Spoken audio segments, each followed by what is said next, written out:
Hello, and welcome to Classics. I'm Dr. Von Notfake. Join us today as we take a look into the early beginnings of literacy in early America. Join us as we look at Mesoamerica, the Mayan culture specifically, and their forms of literacy. Welcome to Classics.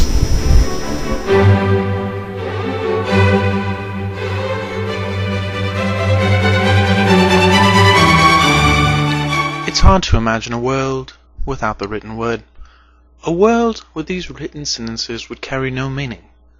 A world where our billboards would confuse us more than they already do.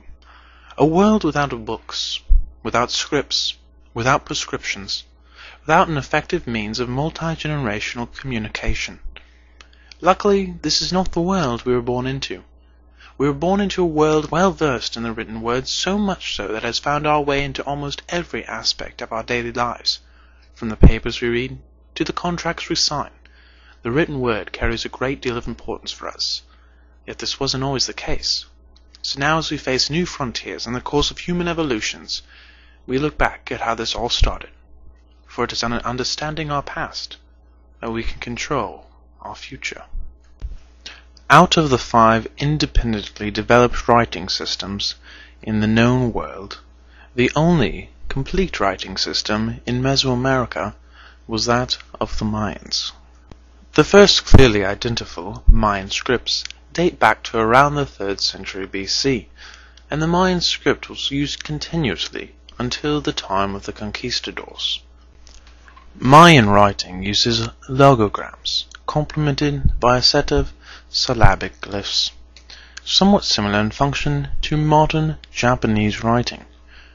Mayan writing was called hieroglyphics by early European explorers of the 18th and 19th centuries, who did not understand it, but found its general appearance reminiscent of Egyptian hieroglyphs, to which, however, the Mayan writing system is not that similar.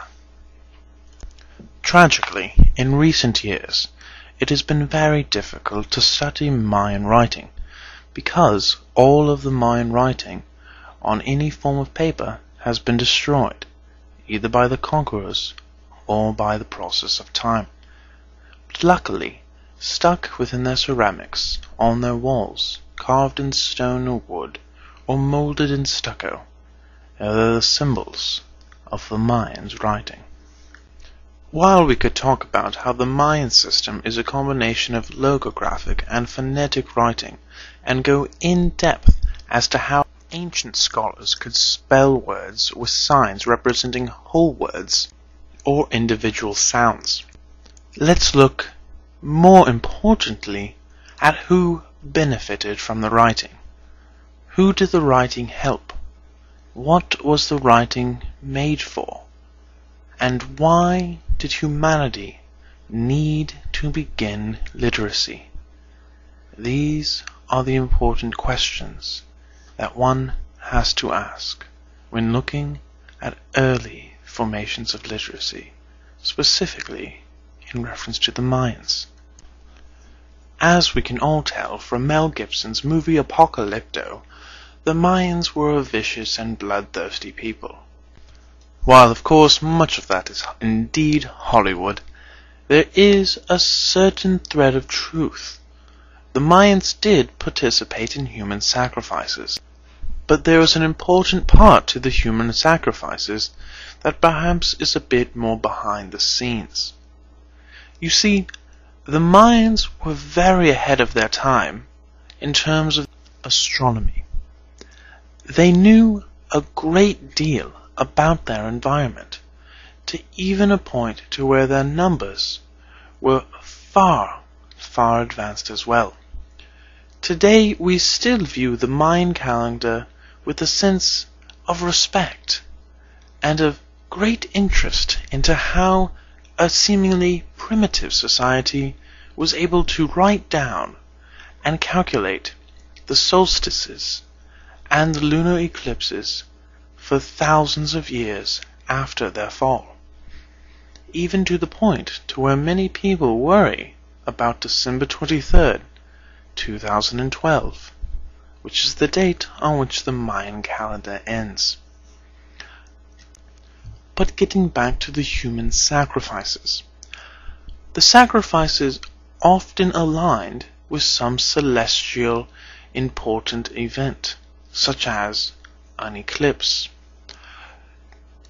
What this did was this allowed the priest and the preachers and the elite ruling class of the Mayan civilization to assert their connection to their gods and to their power.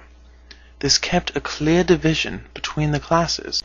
In fact, the knowledge of numbers and of astronomy was such a well-kept secret that people would die to protect it. The elites had the information. Yet while literacy was obviously kept, for the most part, for the elite ruling class, to some degree, people were able to read. The pictorial symbols used in the Mayan writing had elements of universality, such as are symbols of the man and the woman outside of many restrooms today. Yet, as the Mayan civilization continued, these symbols became more abstract and less easy to define. But the ruling class did use symbols for the king, and to tell of the king's glories, that they put on monuments and on epitaphs, such that the people who were reading them, or who were looking at them, could to a degree understand who it was, and whose possessions and whose power they were dealing with. Another bit of evidence to suggest that the Mayan texts were in fact read more by the elite than by the people was the language in which they were written in. The Chiollí language is the language of the elite in the Mayan culture, whereas the language of the Piatan and the Yucatan, especially Utanic, was more a language of the commoner, of the people. Most of the Mayan writing had elements of the Chiollí language, if not completely written in that language. As we come to a close with our show, we must look back upon the beginnings of Mayan literacy and literacy in Mesopotamia and see that independently it formed, much like in Samaria and in China.